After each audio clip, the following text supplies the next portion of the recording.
guys, it's Cindy Leach, your polymer clay tutor, and today's studio tip is my bead rack hack. Now what the heck is a hack? Well, according to the Urban Dictionary, a hack is a clever solution to a tricky problem. In other words, to hack something is to modify or change something in an extraordinary way, and that's exactly what we're going to do today. Now, this cool product called Sugru, their motto actually is to hack things better. And what it is a silicone rubber product. It's in a clay form that is air dried, and it can be used to fix all kinds of different problems.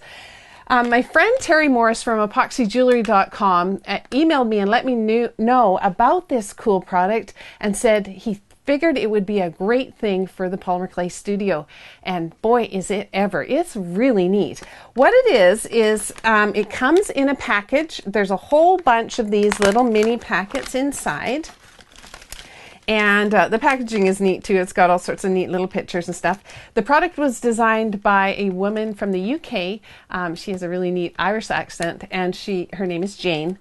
And she has, there's these little packets of this clay-like material. I'll open it up in a second and show you all about it.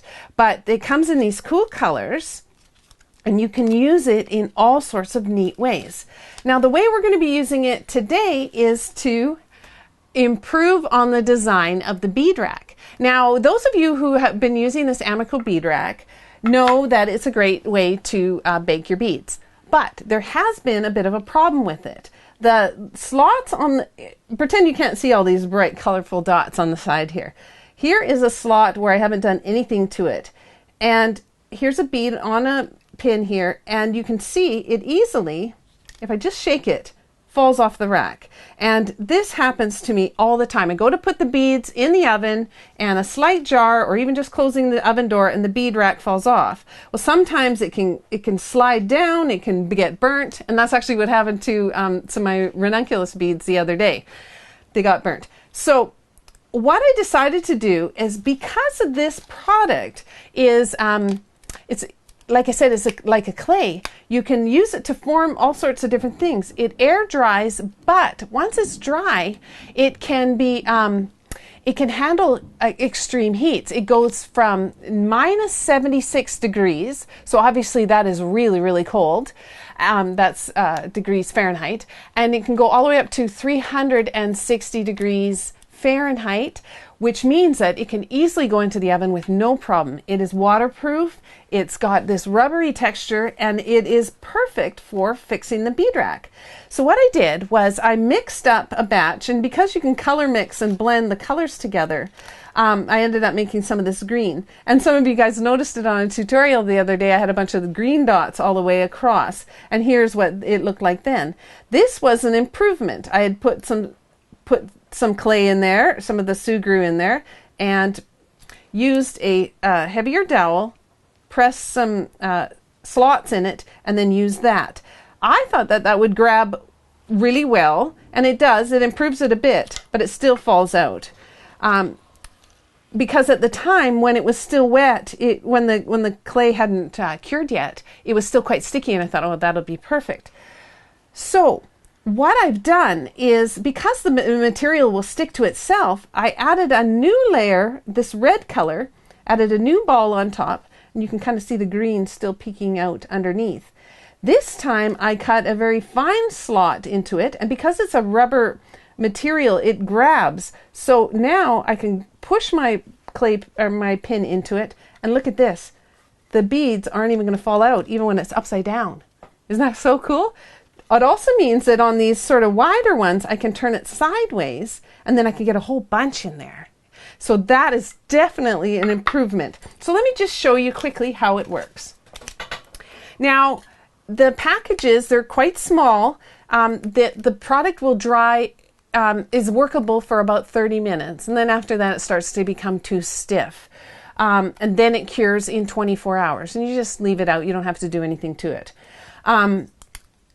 Make sure that you have a use for the whole package, because it's such a cool product. You don't want to waste any, because I did try to save some.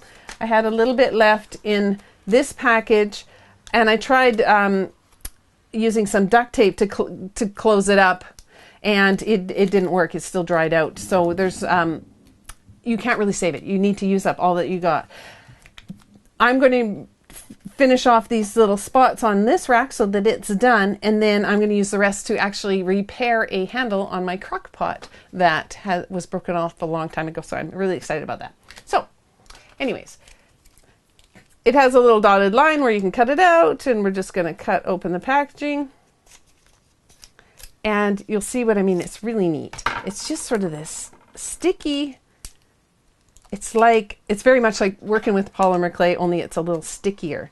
Now, what you want to do is make sure that your hands are really clean. You don't want to get stuff all over into the clay.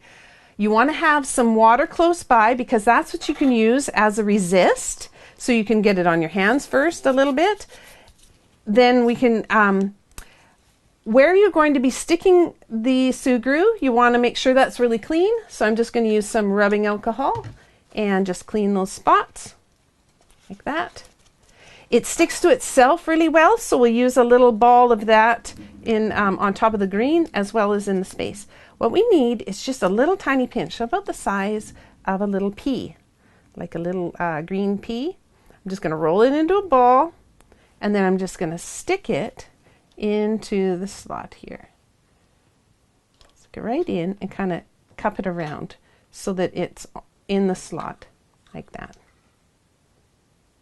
We're going to do that to all the different spots. Another little ball here. Stick it on the other side. Grab another one for the green. It's so neat, and you can get some really creative ideas online too. People are using it for the neatest things. I'll put a video just underneath here to show you how strong it is and all the different materials that you can use.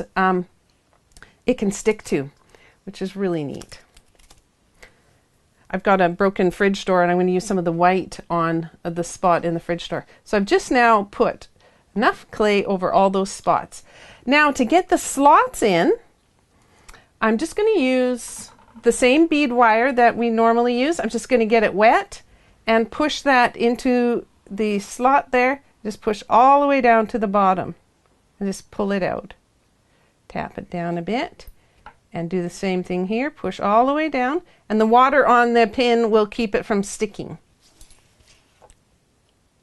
Like this. Now you can also use water to smooth out the surface if you wanted to do a smoother surface. You can. So that's done. Now I just let that sit for 24 hours and it's perfectly cured, which is so cool, isn't it? Now, another thing you could use it for is for little handles on your your clay blades. I've got a little razor blade here, a half a razor blade that cuts really nicely through cane to make cane slices, but really it's kind of a dangerous thing to be having around. So putting a little ball of this Sugru on each side of it would make perfect little handles. And we'll just put a little ball on each side of this, and then I've got something to hold on to. I always know which way is up. And I've got a neat little thing for cutting on. Like I said, if you want to smooth it out, you can use some water.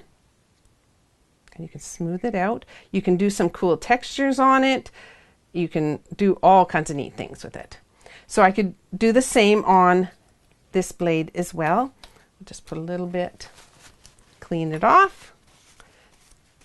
So I think you guys are going to love this Sugru. I'm going to put a few packs of it in the RV and take it along with us, because it can repair any kind of problems that you might run into while we're out on the road. So this is just about perfect. I'm going to get a little ball, 2 balls about the same size. I think I'll turn it into a little teardrop, set it here. Another one.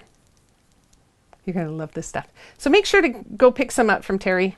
He would love that. And we'll just, let's see, we'll press one end of the clay blade into here.